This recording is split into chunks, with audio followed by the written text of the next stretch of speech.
Bien, todo bien. Bueno, fresquita fue. Está Estoy fresco, sorprendido. A diferencia, uno Fresco, sale fresco. confiado Sí. y no, está fresco tirando a frío. El viento, hay un vientito bastante importante. Se siente. Bueno, empezamos primero por algo que pasó en las últimas horas que tiene que ver con una decisión de haber destituido a la fiscal, o ahora sería la ex fiscal de Santo Tomé. Exacto. Realmente es una noticia de las que hacen bien por un lado en el sentido de que demuestra que funciona de alguna manera la institucionalidad, digamos, ¿no? Y no hace bien desde el punto de vista de que, bueno, de que se confirma de que, o se habría confirmado con esta sentencia, de que la actuación de algunos funcionarios, aun cuando sean funcionarios judiciales, no se ajusta a la ley. Una vez más, Santo Tomé, recordemos que Santo Tomé fue el lugar donde también ya se destituyeron 2 jueces por el mismo procedimiento. El jurado de enjuiciamiento procedió a destituir a una fiscal. Para que la gente lo recuerde, lo entiendan, el jurado de enjuiciamiento es el órgano que es mixto en cuanto a su composición, digamos, porque lo integran representantes del Poder Judicial, del Superior Tribunal de Justicia, del Colegio de Magistrados, del Colegio de Abogados, de la Facultad de Derecho, de la Cámara de Diputados y de la Cámara de Senadores, que tienen como función juzgar a aquellos magistrados y funcionarios que estuvieran imputados, investigados por el posible incumplimiento de sus deberes, ¿no? Y bueno, luego de un juicio que es muy parecido a los juicios que vemos por la tele, penales, digamos, donde está el tribunal, la fiscalía que hace la acusación, en este caso lo hizo el doctor Sotelo, y la defensa, que la ejerció un abogado particular, se llegó a la sentencia de destitución. Santo, por casualidad es que hay tantos casos de acusaciones de mal desempeño y destituciones a funcionarios judiciales en Santo Tomé, o... La verdad que no... ¿3 dijo con esto? Claro, exactamente. Ya hubo 2 jueces vinculados, si recuerdan, a los casos de amparos por diferencias de haberes de personal de las distintas fuerzas de seguridad nacionales, donde actuando con incompetencia, usando una incompetencia, es decir, no tenían facultades para poder resolver ese tipo de conflictos, usaban una previsión del Código Procesal Civil que determina que un juez, aún siendo incompetente, puede resolver una medida cautelar, y ordenaban en ese caso el pago de diferencias de haberes, de jubilaciones a personal que ya había salido de las fuerzas, ¿no? Generó una industria del juicio tal que hizo que de todo el país venían a demandar en Santo Tomé, de los más diversos lugares del país, con distintas justificaciones, razones generalmente no reales, y sobre esa base el juzgado intervenía y decretaba las medidas cautelares. Hubo abogados involucrados y demás. Esto es en el tiempo, es decir, en los últimos, calculo, 10 años habrá sido estos 3 fenómenos, pero es llamativo, digamos, la concurrencia en el mismo lugar, ¿no? Bueno, fallos novedosos. Hoy tenemos consultorio laboral. Consultorio laboral. Las preguntas que tengan que ver en este sentido, como siempre, las pasan con algunos datos. No cuestiones particulares, sino más bien generales, porque bueno, las cuestiones particulares sin duda requieren, digamos, que se sepa bien cuál es la situación antes de darle algún consejo. Pero empezamos primero con algunos fallos novedosos y habilitamos ya el mensajero para que puedan dejar sus consultas. Consultorio laboral hoy. Primer fallo novedoso: el que omite paga. ¿Cómo es esto? Es una situación bastante interesante, digamos, que se está planteando cada vez más en los tribunales, que tiene que ver con los ambientes de trabajo hostiles, es decir, lugares de trabajo, empresas, oficinas, donde hay un clima laboral raro, violento, tenso, que de por sí, digamos, no genera, el clima laboral no genera, digamos, así una determinada responsabilidad, pero cuando eso se verifica sobre una persona en particular, puede dar lugar justamente incluso hasta un despido, ¿no es cierto?, que la persona se considere en situación de despido. En este caso concreto, lo que se planteó es que en esa oficina donde trabajaban, uno de los socios era el acosador acosador en el sentido del maltrato dado a las personas. Cuando uno habla de acosador parece que todo es acoso sexual, pero no necesariamente. No necesariamente es eso. Puede ser tranquilamente. Claro, está el acoso psicológico, el más difícil de acreditar, incluso de comprobar. ¿Por qué? Porque es una subjetividad. El lunes teníamos justamente el miércoles, tuvimos unas audiencias donde se discutía esta cuestión, ¿no? Y cuando uno le pregunta a los testigos, le cuesta verbalizar, porque es algo que se respira en el ambiente, es algo que se siente. Entonces uno le tiene que terminar preguntando, dame un caso concreto, decime qué expresiones tenía, qué palabras usaba. Y en Corrientes tenemos antecedentes muy, muy duros en ese tema en la Cámara Laboral respecto de la responsabilidad patronal. Bueno, en este caso particular, ¿por qué se titula la nota así? El que omite también es responsable, porque aquel socio, copropietario del negocio, socio de la empresa, socio en la oficina, que aun cuando no hubiera dado ese maltrato, pero omite, es decir, no hace nada mientras el otro lo está haciendo, o lo está haciendo un supervisor, o lo está haciendo un gerente u otra persona de su dependencia, también debe responder, porque acá ya la respuesta no es solo por la indemnización laboral, es por el daño sufrido por la persona, sea psicológico, sea daño moral, ¿no? O sea, el que no hace teniendo posibilidad de hacer, también es responsable. También es responsable. Hay video, pero no hay despido. Es todo un tema porque en Salta concretamente, en una empresa con actividad gastronómica, se filma en un horario poco habitual a un empleado con las cámaras normales de seguridad, digamos, a un empleado que ingresa y retira una pieza de cerdo, de un fiambre de cerdo, otra de queso. Ya habían algunos antecedentes donde también se lo veía retirando eso. Y entonces la patronal decide despedirlo por el supuesto hurto de esos elementos, ¿no? El juzgado rechazó la causal de despido porque no se había de alguna manera autenticado esos videos. La empresa llevó a declarar testigos que eran otros empleados que dijeron haber visto el video, pero el video no estaba de ninguna manera autenticado, que uno pudiera ver que efectivamente ese era el horario, y esa prueba del video que se considera indiciaria, es un indicio de responsabilidad, no estaba avalada por otras pruebas. Esto nos pone un poco como oposición a un fallo que comentamos hace poco acá en Corrientes, que sacamos en nuestro estudio, decimos nosotros cuando logramos que nos reconozcan, donde la empresa había tomado la prevención de, además de tener el video, certificar la extracción de la copia por un escribano. Eso cuando adelantábamos los temas decían, ¿y cómo se certifica, digamos? ¿Cómo se hace para que...?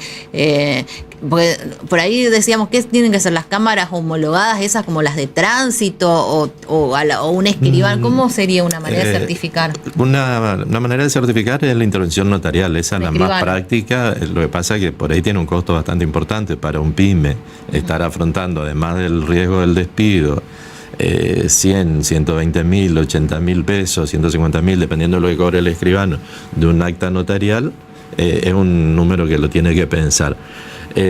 Pero se certifica con una intervención notarial. También podría haber hecho una denuncia por hurto, entonces esa certificación la pide el fiscal cuando pide que se retiren las cámaras. También se obtiene el mismo resultado. En este caso no se había hecho la denuncia de hurto. Pero procesalmente también está el concepto de prueba compleja, es decir, yo puedo tener el video como un indicio, preguntarle a los empleados, por eso es importante que también los empleados estén notificados de que hay un video, una cámara que está registrando esos antecedentes y demás. En el interrogatorio a los empleados preguntarles sobre la existencia de las cámaras, dónde estaban, a dónde apuntan, es decir, que eso que se ve pueda ser validado, pero además una prueba complementaria en ese horario. ¿Era un horario de trabajo o no? ¿Qué pasó con esa pieza de jamón y de queso? Claro, esa pieza fue extraída, utilizada para comercializar. Claro. Podría validarse con otras pruebas, aun cuando no tuviera la certificación notarial, no hubiera sido obtenido por una orden judicial, ¿no? Bueno, y con un emoji te despide. ¿Cómo es eso? Y sí, chau, te dice, mañana. Un pulgar, te mandan un WhatsApp con un pulgar para abajo, ya está. Esto fue interesante porque en las tres instancias, en un tribunal en Río Negro, si no recuerdo mal, hubo fallos diferenciados, digamos, ¿no? Es decir, se sumó las complejidades, ¿no? Porque había un empleado que era representante sindical, con lo cual ustedes saben, la protección gremial tiene un fuero, no se lo puede despedir inmediatamente, sino que hay que hacer un procedimiento que llamamos desafuero, ¿no? Este empleado además tenía 47 sanciones, digamos, o sea, por llegar tarde, por faltar, tenía 47 antecedentes de sanción. Faltó 9 días, no avisó, la última vez avisó diciéndoles, mirá, estoy con la actividad gremial, no puedo ir, qué sé yo, y la empresa a un WhatsApp institucional, un número de teléfono de la empresa institucional conocido, y alguien de la empresa le contestó con el emoji del pulgar hacia arriba. Entonces él se entendió autorizado a faltar. Claro. Planteado el caso, él planteó que había estado autorizado por esa señal, por ese emoji. El juzgado de primera instancia lo rechazó. La Cámara de Apelaciones dijo que sí, que efectivamente se interpretaba que un pulgar hacia arriba era conformidad. Entonces la empresa apeló ante el Superior Tribunal de Justicia de la provincia, y el Superior Tribunal de Justicia de la provincia tuvo que hacer una interpretación de qué son los emojis, digamos, ¿no? Y estudiar emojis. Claro, es un fenómeno muy actual, pero es abordable científicamente, digamos, sobre todo en la ciencia de la comunicación. Y bueno, el análisis que se hace es que puede transmitir una idea, una emoción, pero que no tiene un significado unívoco, que no significa para todo lo mismo. Yo te puedo dar un ok con un emoji, con un pulgar hacia arriba, en señal de ok, pero también te lo puedo decir en un tono sarcástico. Seguía haciendo lo mismo, o que sí, está te todo leí, bien, ¿viste? pero no implica que te autorice a faltar. Claro, puede tener diferentes interpretaciones. Entonces dice el Superior Tribunal, en este caso, o en cualquier, digamos, por eso son importantes estos fallos de superiores tribunales, porque un poco guían a los demás tribunales. En derecho laboral es importante que la comunicación sea clara, que la voluntad sea comprendida y comprensible, y que sea fehaciente, ¿no?, la comunicación. Entonces, no es suficiente por la ambigüedad que tiene un emoji, digamos, como para considerar que de esa manera se había admitido. O sea, le dio la razón a la empresa. Le dio la razón a la empresa en este caso. Bueno, ¿tenemos consultorio, Tere? Sí, trabajo en un restaurante, el dueño nos obliga a pagar el faltante de vajilla, sin embargo, en cada ticket se cobra cubierto, panera, etcétera, para renovación de vajilla. Si no pagamos, nos amenaza. Eso es maltrato laboral. ¿Qué se puede hacer? Sí, estamos ante una, digamos, a ver, maltrato laboral puede referirse a las condiciones de trabajo, como en este caso, que tiene que ver con la vajilla, pero puede no referirse a eso, es decir, puede referirse a atribuciones a la personalidad, sos un inútil, no servís para nada, no sé para qué estás acá, bueno, un montón de manifestaciones diversas. Perfecto. El reclamo por eso puede ser en un tono de maltrato, digamos, decir, mirá, no estás cuidando la vajilla, no contás los tenedores, no contás los cubiertos. Y probablemente pueda haber un incumplimiento incluso si el empleado no cumple con esa conducta de cuidado. Claramente que cobrar el adicional cubierto no implica descontrol por parte de un empleado. ¿Se entiende lo que digo? Ahora, el descuento no está bien. Existen otros mecanismos para reprender esa inconducta, digamos.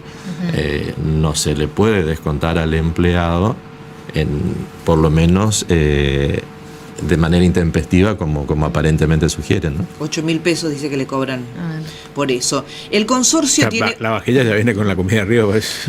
El consorcio tiene un portero cuyo salario representa más del 80% de los egresos mensuales.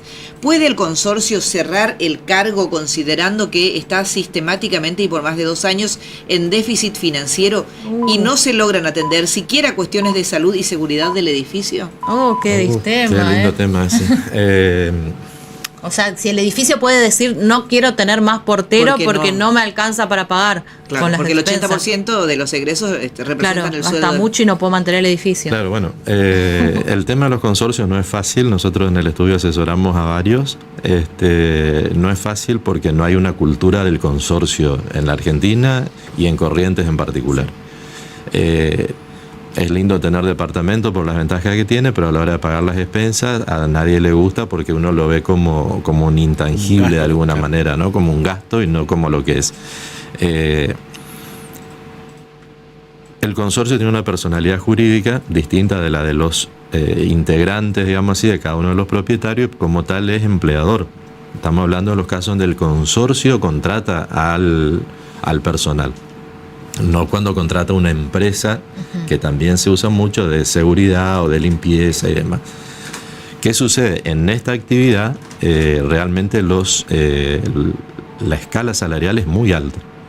Entonces, para un edificio chico, un sueldo que con aportes y demás, si la persona tiene mucha antigüedad, puede estar significando 500.000 pesos, básicamente entre pago de sueldo, aportes jubilatorios y demás. Claro, distribuidos entre 10, 12, 15 departamentos es un monto importante. Van a tener que resolver de qué manera prestar el servicio, es decir, van a tener que resolver romper este vínculo, hacerse cargo de las indemnizaciones. Pero puede quedarse, ¿nadie lo obliga a tener portero? Nadie lo obliga a tener portero, digamos. El tema es que en algún momento se tomó la decisión y probablemente hoy, por las circunstancias actuales, no sea viable para el consorcio, ¿no? Y Juan, por último, dice que sugiere a Legal NEA que trate en otro programa el tema fotomultas municipales desde el punto de vista de los derechos del conductor y sus recursos y amparos ante el municipio y el registro automotor, dice Juan. Dale, buenísimo. Antes de ayer hubo un fallo sobre este tema bastante interesante. Leímos el título, pero todavía no profundizamos, así que lo vemos la semana que viene. La clase que viene, casi me sale. La clase que viene. Están buenas las clases. Bueno, ¿dónde los encontramos, Terea? Vamos a ver un video, ¿te parece bien? Sí. Como para despedirnos y les vamos a contar a la gente que están en Instagram como legal-nea, así los encuentran en su cuenta en Instagram y también responden algunas consultas que se formulan aquí en el programa.